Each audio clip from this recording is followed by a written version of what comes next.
السلام علیکم ورحمت الله وبرکاته.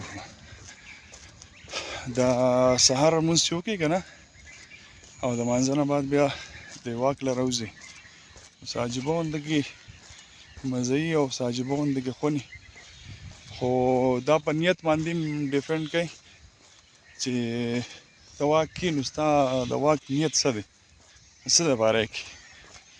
نو په دې کې مختلف نیتونه کولی شي. ما په نزدیک باندې بهترین نیت دا دی چې اول نمبر انسان چې کوم دی هغه پکې د خپل صحت وکړي نیت، او دویم د الله دې توفیق معلوم راکړي او الله رب العزت دې تاسو هم قبول کړي چې انسان د عمرې له لاړ شي که نه، هلته بیا دا ګرځېدل ډېر ګران وي، او خاص طور پر سړي چې کله غار حرا ته ځي، غار سور ته ځي، نو دا غار حرا او غار سور ته چې سړی خیژي که نه، په دغه دوران کې ډېر تکړه تکړه کسان همت وبایلي او خطې نه شي. السلام علیکم. خیژي خیر دی، صحت هم ښه دی، الله هم خوشحاله.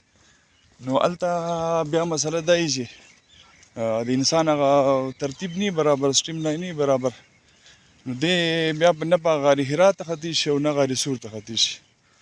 نو دې وجې نه زما رای دا ده چې سړی داسې کوي چې د مخکې نه پریکټس کوي، د الله رب العزت نه یې غواړي چې ای الله ته ما قبول کړي. نو انشاءالله زه چې کوم دغه مقامات دي، عمران ماما السلام علیکم، څنګه حال؟ خیر.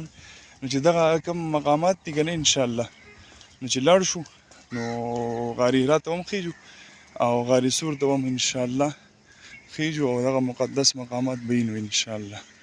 نو واک کوئ، د خپل صحت خیال ساتئ، او ما ته هم دعا وکړئ چې الله رب العزت ما هم دغه مقدس مقامات ته قبول کړي، د الله مې خپل کور ته راوبلي او د نبي علیه الصلاة والسلام د روضې دیدار او سلام، او تاسو دې الله رب العزت قبول کړي.